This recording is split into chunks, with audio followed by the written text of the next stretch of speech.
ఆంధ్రప్రదేశ్లో బీజేపీకి కేటాయించబోయే రాజ్యసభ స్థానం నుంచి పార్లమెంటులో అడుగుపెట్టబోయే అదృష్టవంతులెవరో దాదాపుగా తేలిపోయింది. వైసీపీ మాజీ నేత విజయసాయిరెడ్డి రాజీనామాతో ఖాళీ అయిన ఎంపీ సీటుని బీజేపీకి వదిలేయాలని సీఎం చంద్రబాబు నిర్ణయించారనే సమాచారం. ఇక రాజకీయ వర్గాల్లో ఈ టాపిక్ పెద్ద చర్చకే దారితీసింది. దాంతో ఆ లక్కీ ఛాన్స్ ఎవరికి దక్కుతుందని అంతా ఉత్కంఠగా ఎదురుచూస్తున్నారు. ఇంతలోనే అనూహ్యంగా తమిళనాడు బీజేపీ నేత అన్నామలై పేరు తెర మీదకు రావడంతో మొత్తం లెక్కే మారిపోయింది.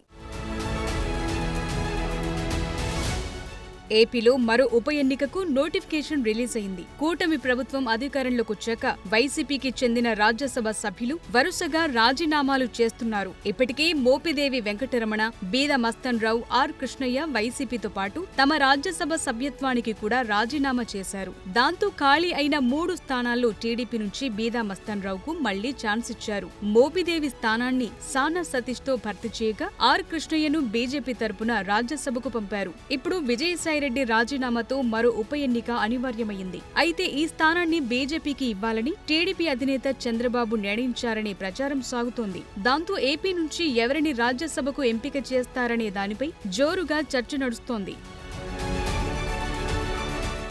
ఇటు ఏపీ బీజేపీలోనూ రాజ్యసభ స్థానానికి ఎంపికయ్యే అదృష్టవంతుడు ఎవరనే దానిపై బీజేపీలోనూ హాట్ డిబేట్ మొదలైంది. రాజ్యసభలో అడుగుపెట్టేందుకు ఏపీ బీజేపీ నేతలు తహతహలాడుతున్నారట. ముఖ్యంగా మాజీ ఎమ్మెల్యే మాధవ్తో పాటు మాజీ రాజ్యసభ ఎంపీ జీవీఎల్ నరసింహారావు లాంటి వారితో పాటు కొందరి పేర్లు వినబడుతున్నాయి. కానీ అధిష్టానం ఆలోచన మాత్రం మరోలా ఉందనే వార్తలు వినిపిస్తున్నాయి. ఏపీ నుంచి ఖాళీ అవుతున్న రాజ్యసభ స్థానాన్ని ఇతర రాష్ట్రాలకు చెందిన నేతలకు అవకాశం ఇవ్వాలని బీజేపీ నేతలు ఆలోచిస్తున్నారు.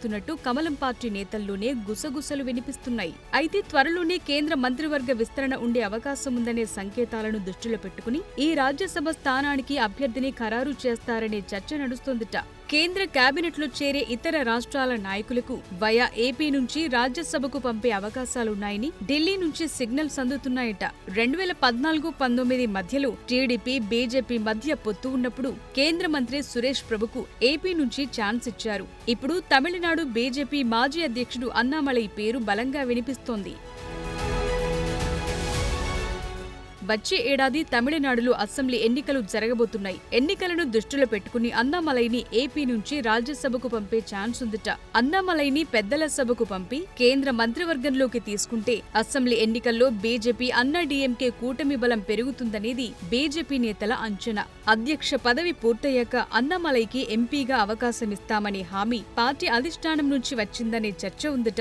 2024 లోక్సభ ఎన్నికల్లో నారా లోకేష్ కూడా కోయంబత్తూర్లో అన్నామలై తరపున ప్రచారం చేశారు. దాంతో విజయసాయిరెడ్డి రాజీనామాతో ఖాళీ అయిన స్థానంలో ఆంధ్రా నుంచి అన్నామలై రాజ్యసభకు వెళ్లే అవకాశాలున్నాయంటున్నారు.